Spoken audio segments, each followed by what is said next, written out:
Torvan had heard the stories about humans his entire life. Every species in the Galactic Coalition had heard them. Tales of creatures from a death world who fought with savage fury and refused to die when they should. Tales of soldiers who kept fighting even when their bodies were broken. Tales that Torvan believed were nothing more than propaganda designed to make a weak species seem important.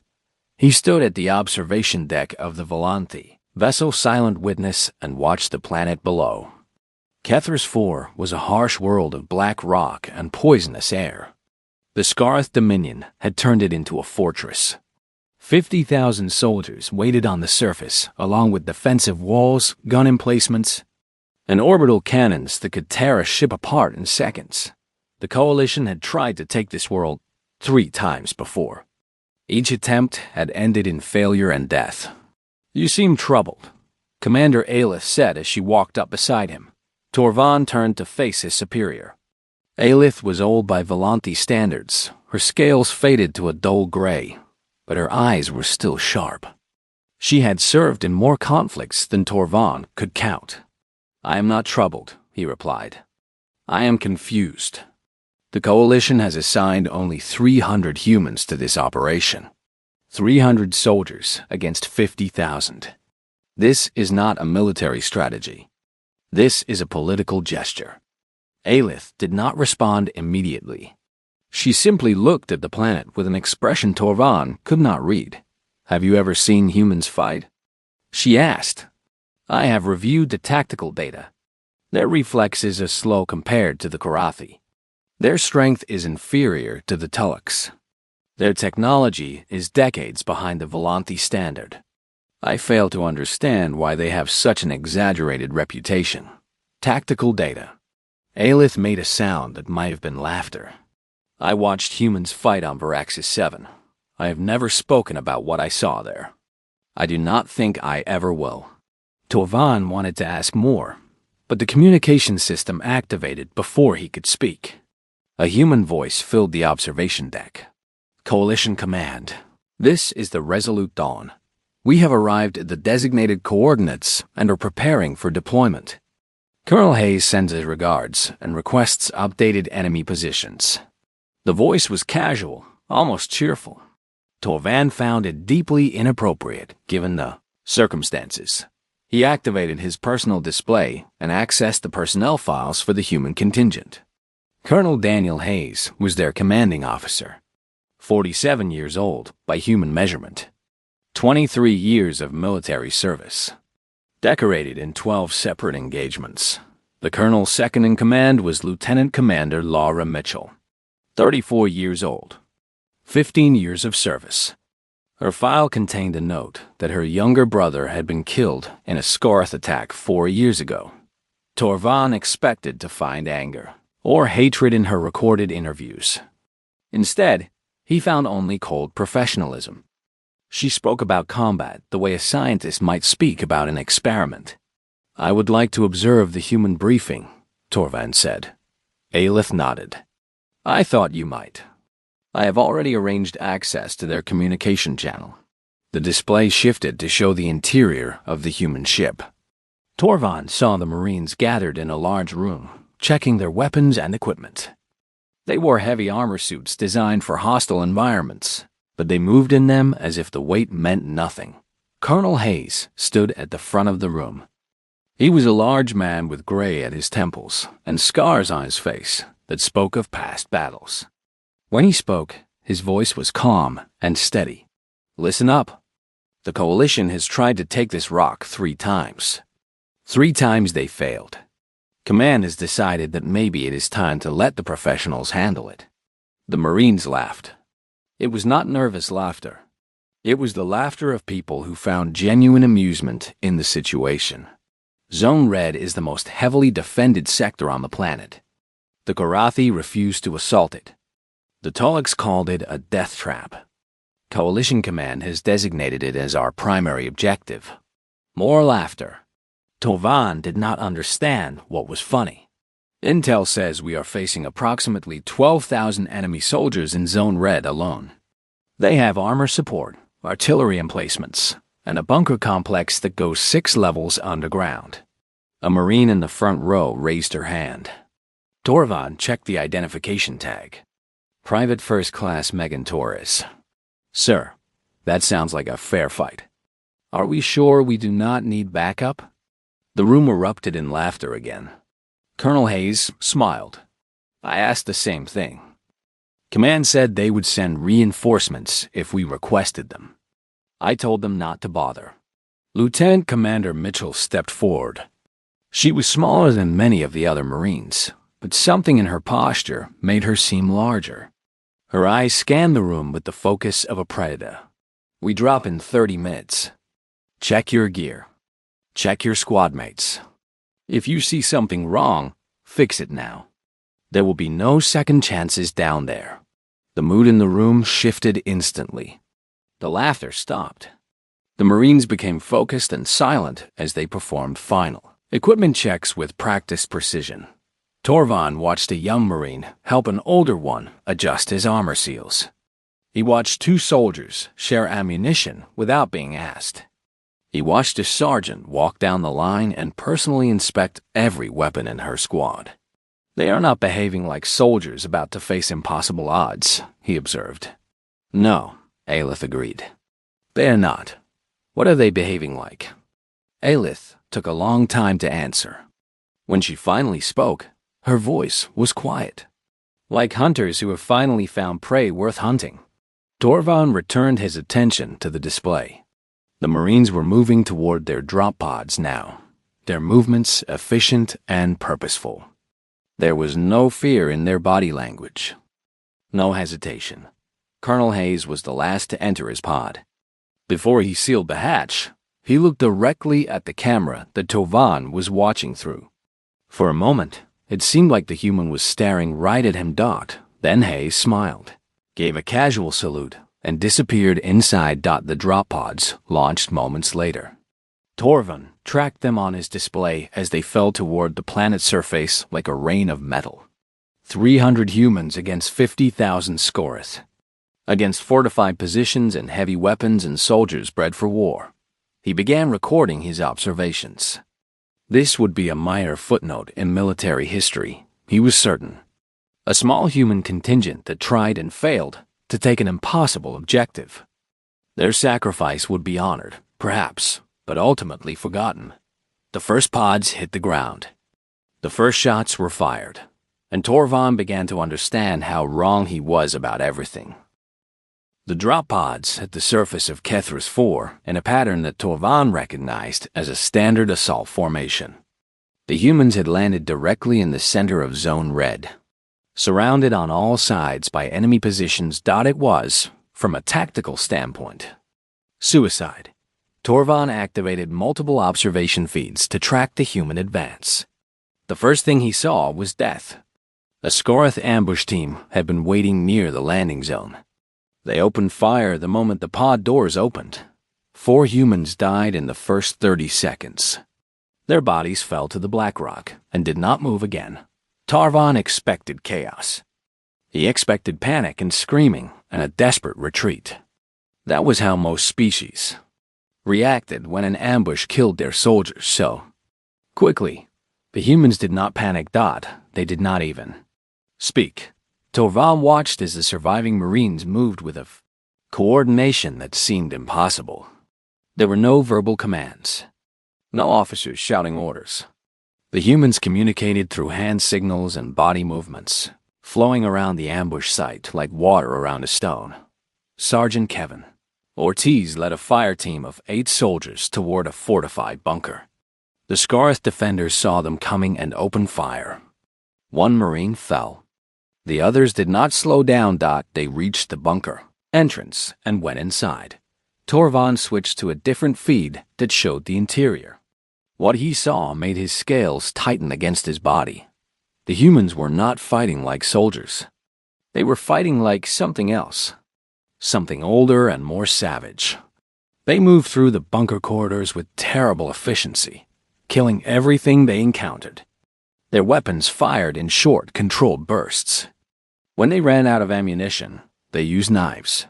When they lost their knives, they used their hands, 11 minutes after Sergeant Ortiz entered the bunker, he walked out the other side.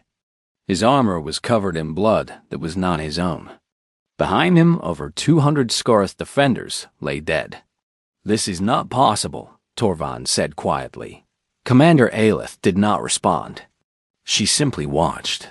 On another feed, Private First Class Megan Torres was pinned behind a rock formation.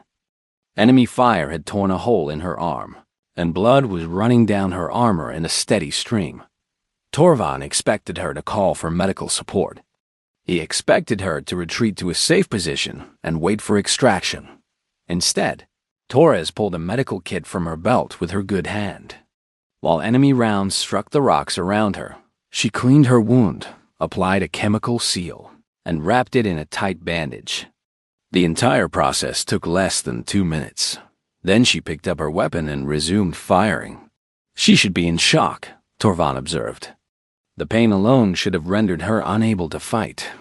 Humans do not process pain the way we do, Aelith said. Their bodies produce chemicals during combat that allow them to ignore injuries that would disable other species. They call it adrenaline. That is not possible. No biological system can simply ignore damage. Watch and learn. Torvan watched. And he learned. The human advance was not fast. It was not elegant. But it was relentless. They pushed forward through enemy fire, through ambush, through traps that should have stopped them cold. Every time the Scoreth killed one human, the others fought harder. Colonel Hayes commanded from the front lines. Not from a safe position behind his soldiers, but beside them. Torvan saw him take a round to his shoulder that would have killed a Volante instantly. Hayes stumbled, regained his footing, and kept moving. He did not even look at the wound. Lieutenant Commander Mitchell led the eastern advance. Her squad had taken heavy casualties, but she pushed them forward with cold determination. Torvan accessed her communication channel and listened. Contact left. 2 shooters in the tower. Ortiz, take them out. Copy. Cole, I need covering fire on that bunker entrance. Keep their heads down for 30 seconds. On it, ma'am. There was no emotion in her voice. No anger. No fear. She spoke about combat the way a surgeon might speak about an operation. Cut here. Remove this. Close the wound. The Scoreth commander recognized the threat. Torvan intercepted communications ordering. Reinforcements to Zone Red. Thousands of soldiers were being pulled from other sectors to stop the human. Advance thought this was exactly what the humans wanted. Torvan suddenly understood the strategy. The humans had never intended to take Zone Red through superior firepower. They intended to be so dangerous that the enemy would have no choice but to focus everything on stopping them. 300 humans were drawing the attention of the entire Scarth army. On the observation display, a single Marine found himself surrounded. His squad was dead. His ammunition was gone. A dozen Scoreth soldiers closed in around him. Their weapons raised dot. The Marine drew his combat knife. What happened next would stay with Torvan for the rest of his life. The human did not surrender. He did not beg for mercy. He charged directly at the closest enemy and drove his blade through the gap in the Scoreth armor. The alien fell. The human took his weapon and killed 2 more before they could react. Then they were on him. Claws and blades and the weight of bodies. But the human kept fighting. He killed 7 Scareth soldiers with nothing but a knife and his bare hands before they finally brought him down. And as he fell, with enemies all around him and death certain, he pulled a grenade from his belt. The explosion killed 12 more. Torvan stopped recording his observations. He stopped taking notes. He simply stared at the display in silence as the implications of what he was seeing finally became clear. These creatures were not soldiers. They were not warriors in the way that other species understood the word.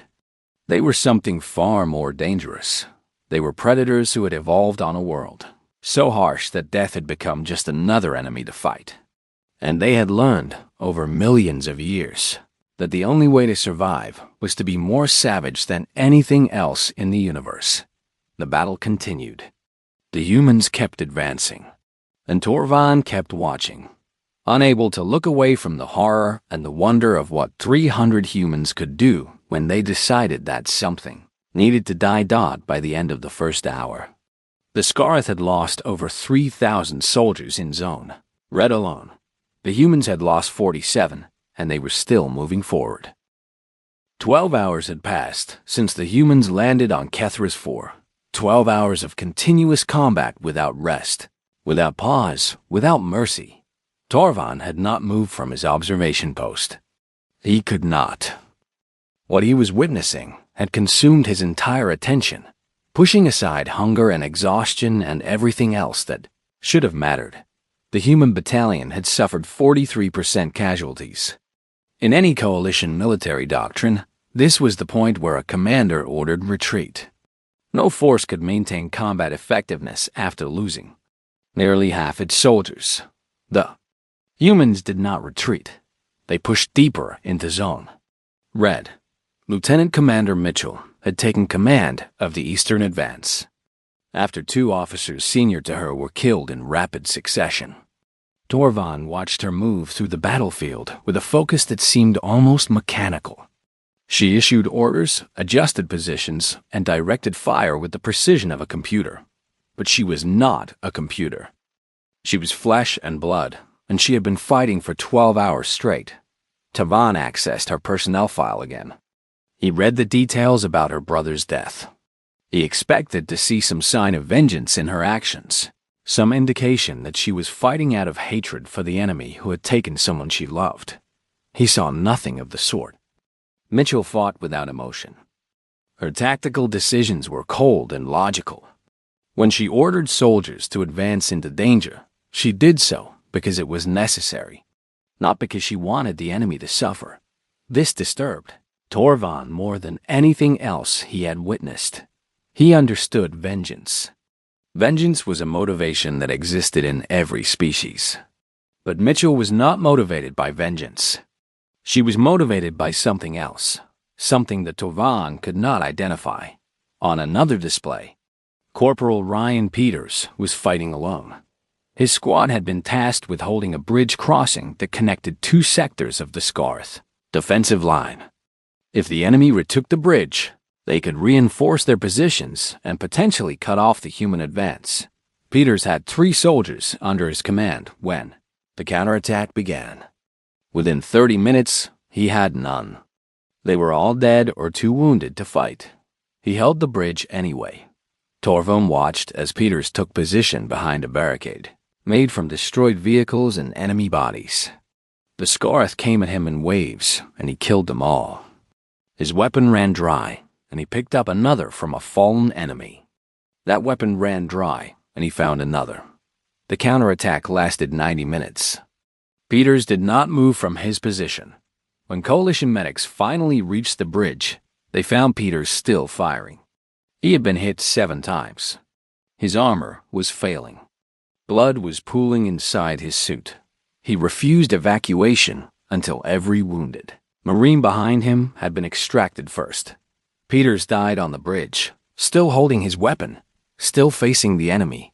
Why? Torvan asked, his voice barely a whisper. Why did he not retreat? He could have survived.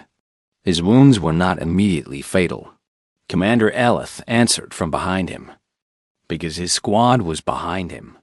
Because the wounded could not move on their own. He chose to die so they could live. That is not rational. One soldier cannot hold a position forever. His death accomplished nothing. His death bought time. 90 minutes of time. 11 soldiers were evacuated during those 90 minutes. 11 soldiers who would have died without his sacrifice. Torvan considered this. The mathematics were clear. 1 death for 11 lives. It was a favorable exchange from a purely tactical perspective, but it was not tactical for Corporal Peters. He had not calculated the odds and determined that his life was worth less than 11 others. He had simply refused to abandon his people. The Scarth launched a counteroffensive with armored vehicles. Heavy assault transports rolled toward the human positions, their weapons tearing apart cover and cutting down soldiers who could not move fast enough. The humans had no armor support. They had no heavy weapons designed to penetrate armored hulls. By every measure of military capability, they should have been slaughtered. Staff. Sergeant Nicole Reyes had a different opinion. Torvan watched as Reyes gathered a team of 6 soldiers and moved toward a Scorus supply depot that had been captured earlier in the battle. Inside, they found anti-armor weapons that the enemy had been planning to use against coalition forces. Reyes distributed the weapons to her team and led them directly toward the advancing armor column. They destroyed 9 vehicles in 20 minutes. The armored counteroffensive collapsed. When Colonel Hayes contacted Reyes to commend her initiative, she simply responded, "We needed anti-armor capability, sir. I found anti-armor capability. Problem solved." There was no pride in her voice, no satisfaction. She had identified a problem and fixed it. That was all. Torvan intercepted Scorith communications throughout the battle. What he heard was remarkable. The enemy was afraid, not concerned, not cautious, afraid. The Scar soldiers were bred for war, genetically engineered to be fearless in combat, and they were afraid of creatures half their size, who had been fighting for half a day. One transmission stood out from the others. A Scorith officer was reporting to his superiors, his voice carrying the unmistakable tone of someone who had seen something that broke their understanding of the universe. They do not stop. We have killed so many, but they do not stop. They do not break. They do not run. What are these creatures? What are they? Torvan did not have an answer. He was beginning to suspect that no one in the galaxy did. The battle continued. The humans kept fighting. And somewhere in the back of his mind, Torvan started to accept that everything he thought he knew about warfare was wrong. The Scorith had 50,000 soldiers. They had fortifications and heavy weapons and every advantage that military technology could provide. The humans had 300 Marines and a willingness to die for each other. And the humans were winning. 20 hours of continuous combat. Torvan had stopped counting casualties. He had stopped recording tactical observations. He had stopped doing anything except watching the humans fight and trying to understand what he was seeing. The Marines had been awake for more than a standard day. They had been fighting for most of that time. Their bodies should have collapsed hours ago from exhaustion, dehydration, and accumulated damage. They were still fighting. Torvan pulled up medical research on human physiology, searching for an explanation. What he found was disturbing. Humans produce chemicals during stress that allowed their bodies to function far beyond normal limits. Their hearts pumped faster. Their muscles worked harder. Their minds stayed sharp, even when everything in their biology screamed for rest. This state was called the fight-or-flight response. And humans had evolved it on a world where stopping to rest meant being eaten. But there was more. Torvan found research on something humans called pack bonding. It was a psychological phenomenon where humans formed intense emotional connections with other humans, often within hours of meeting them. The research noted something remarkable. Humans fought harder when protecting their pack than when fighting for themselves. A human who might flee from danger to save their own life would stand and die to protect someone they cared about. This was not rational. This was not tactical. This was something older and deeper. Something written into human genetics over millions of years of evolution. And it explained everything Torvan had witnessed. The humans were not fighting for the coalition. They were not fighting to capture territory or achieve military objectives. They were fighting for each other. Private First Class Brandon Cole demonstrated this in the most direct way possible. Cole's squad had been hit hard during an assault on a Scorith defensive position. Most of his team was dead. His closest friend, a Marine named Derek Walsh, had taken a round through the chest and could not walk. The extraction point was 3 kilometers away. Enemy patrols covered every route. Cole picked up Walsh and started walking. Torvan tracked him through satellite imagery as he moved through enemy territory. Cole was carrying over 100 kilograms of weight in his friend and their combined equipment. He should have been slow and loud, easy prey for the Scarth hunting parties that roamed the area. He was not easy prey. 3 times, Cole encountered enemy soldiers. 3 times, he put down his friend, eliminated the threat, and resumed walking. He killed 11 Scarth in 3 separate engagements while carrying a wounded man through hostile terrain. When Cole finally reached the extraction point, the medics were waiting. They took Walsh and rushed him toward the medical shuttle. Walsh died in Cole's arms before they could begin treatment. Torvan expected Cole to break. He expected grief and tears and the collapse that should follow such a loss. He had seen it in other species. The death of a close companion destroyed something inside a person. Cole stood in silence for a long moment. He looked down at his friend's body. Then he looked up at the nearest officer. "I need more ammunition," he said, "and a new squad assignment." He went back to the fight. Lieutenant Commander Mitchell led the final assault on the Scarth Command Center. Her team had 26 soldiers.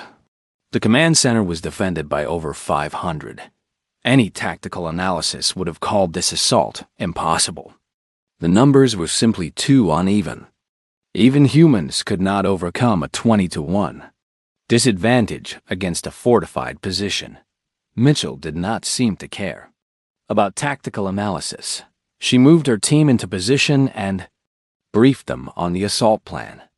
Torvan listened through the communication channel. "The command center is our objective.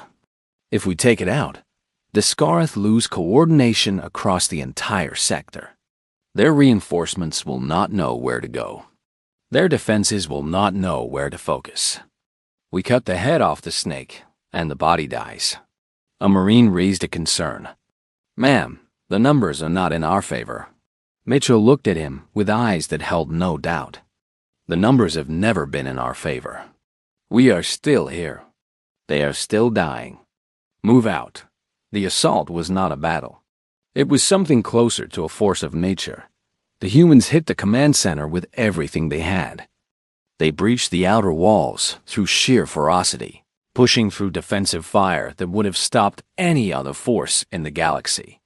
They fought in corridors and stairwells and rooms, killing everything that stood between them and their objective. Torvan watched as Mitchell personally led a charge into the main operations room. She killed the Scarth commander with her sidearm, standing over his body as her soldiers secured the remaining areas. The command center fell in under 2 hours. Colonel Hayes addressed his remaining Marines after the assault. He stood in the ruins of the enemy headquarters, wounded and exhausted, but still standing. His voice carried through the communication channel to every human on the planet. "They thought we would break. They thought we would run. They thought that because we bleed and we die, we must be weak." Hayes paused. "They were wrong. We are not here because we do not feel fear. We are here because we feel it, and we fight anyway. We are not here because we cannot die. We are here because there are things worth dying for." He looked at his soldiers. Broken, bleeding, exhausted soldiers who had been fighting for 20 hours without rest. "They need to learn what happens when they threaten our people. Let us teach them." The Marines responded with a sound that made Torvan's scales pull tight against his body. It was not a cheer. It was not a war cry. It was a roar of unified purpose, a sound that spoke of something ancient and terrible waking up. Torvan turned to Commander Aelith. His voice was quiet, almost reverent. "They are not soldiers," he said. "They are something else entirely." Aelith nodded slowly. "Now you understand why the galaxy fears them." "No," Torvan replied. "Now I understand why the galaxy should fear them. There's a difference. On the planet below, the humans began their final push. And the Scarth, for all their numbers and technology and engineered courage, began to break. The battle for Kethris IV ended 3 days after it began. The Scarth Dominion did not simply surrender the planet. They surrendered the entire sector. Word had spread through their communications network about what happened in Zone Red. About 300 humans who landed in the most heavily defended region on the Fully-Man planet and fought their way through 50,000 soldiers without stopping. About creatures who refused to die when they should have, who kept fighting when retreat was the only sane option, who treated death as an inconvenience rather than an ending. The Scarth High Command decided that any war involving humans was a war they did not want to fight. Torvan transported to the planet's surface to observe the aftermath. He needed to see it with his own eyes, not through a display or a camera feed. He needed to understand what had happened here. The destruction was absolute. The landscape of Zone Red had been transformed into a graveyard of broken equipment and fallen soldiers. Scarth bodies lay everywhere, their weapons still clutched in their claws, their faces frozen in expressions of disbelief and terror. And among the destruction, the humans were working, not celebrating, not resting, working. Torvan watched as human medics moved through the battlefield, checking fallen Scarth for signs of life. When they found survivors, they administered medical treatment. The same humans who had killed thousands of enemy soldiers were now working to save the lives of those who remained. He approached the medic, who was treating a Scarth soldier with a severe chest wound. The medic looked up at Torvan briefly, then returned to his work. "This one should survive," the medic said. The wound missed his major organs. Another few hours without treatment would have killed him, though. "You are saving the lives of your enemies," Torvan observed. The medic shrugged. "The fight is over. Right now, this is just a person who needs help. That is all that matters." Lieutenant Commander Mitchell was coordinating relief efforts near the captured command center. She had been wounded during the final assault, her left arm wrapped in bandages and held in a sling, but she showed no signs of slowing down. Torvan approached her carefully. He had watched this woman lead an assault against impossible odds. He had seen her kill without hesitation or mercy. He was not certain how she would react to a Volanthi analyst walking up to her. Mitchell looked at him with tired eyes. "You are the observer from the Silent Witness." "Torvan, correct?" "Yes. I have been documenting this operation from the beginning." "Good. Someone should." She gestured at the destruction around them. "What did you think?" Torvan considered the question carefully. "I thought I understood warfare. I thought I understood humans. I was wrong about both." Mitchell nodded slowly. "Most people are." "May I ask you a question, Lieutenant Commander?" "Go ahead." Torvan hesitated, then spoke. "Your brother was killed by the Scarth. I expected to see vengeance in your actions. I expected hatred. Instead, I saw only efficiency. How can you show mercy to the species that took someone you loved?" Mitchell was silent for a long moment. When she finally answered, her voice was soft. "My brother would not have wanted me to become a monster. He was a good man. He believed in protecting people, not punishing them." She looked at the Scarth wounded being treated by human medics. "The fight is over. Continuing to hate them will not bring my brother back. It will only turn me into something he would not recognize." Torvan did not know how to respond to this. It was, perhaps, the most alien thing he had encountered during the entire operation. Colonel Hayes was being evacuated for surgery. The shrapnel in his shoulder had finally become too dangerous to ignore. Before the medical shuttle took him away, he walked down the line of his surviving soldiers and thanked each one by name. There were 112 survivors out of the original 300. Hayes knew every single one of them. He knew their names, their home regions, their families. He spoke to each soldier as if they were the only person in the universe, offering words of gratitude and respect that seemed to mean more than any medal or commendation could provide. Torvan watched the memorial service that evening. The humans gathered in a clearing near the landing zone.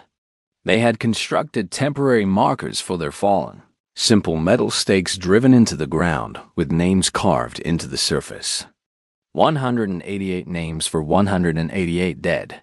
The service was not what Torvan expected. There was grief, yes, but also something else. Pride, gratitude, a fierce determination to remember those who had fallen. Private First Class. Cole spoke about Derek Walsh, the friend who had died in his arms at the extraction point. Derek was not a hero when I met him, Cole said. He was just a guy from a small town who wanted to see the universe. He complained about the food. He missed his family. He was scared before every mission, same as the rest of us. Cole paused, looking at the marker that bore his friend's name. But when the time came, he did not run. He stood his ground. He fought until he could not fight anymore. That is what being human means. We are not born heroes. We become heroes when we have to be for the people we care about. There was no crying, no dramatic speeches, just quiet acknowledgement of sacrifice and a promise to remember. Torvan returned to the Silent Witness that night and began writing his final report. He had recorded thousands of data points during the battle. He had analyzed tactical decisions, casualty rates, equipment effectiveness, and strategic outcomes. None of it captured what he had actually witnessed. He deleted his tactical assessment and started again. This time, he wrote only one paragraph. Humans do not have a dreaded reputation because they are strong or fast or technologically advanced. They have a dreaded reputation because they will not stop fighting for each other. Not for victory. Not for glory. Not for territory or resources or political advantage. For each other. They form bonds with their fellow humans that transcend rational self-interest, and they will die to protect those bonds without hesitation. This makes them the most dangerous species in the known galaxy. Not because they cannot be killed, but because killing them only makes the survivors fight harder. He submitted the report and then requested reassignment to Human Integration Studies. His superior contacted him within the hour to ask why. Torvan thought about everything he had seen. The impossible courage, the savage efficiency, the mercy that followed the violence, the bonds that held these creatures together even in the face of death. Because if we cannot be their allies, Torvan answered, I fear we will someday be their enemies. And I have seen what happens to their enemies. I do not wish to be among them. The request was approved immediately. Torvan spent the rest of the night watching recordings from the battle. Not for tactical analysis. Not for his report. Simply to remind himself that what he had witnessed was real. 300 humans had taken the battlefield. And now he understood their dreaded reputation.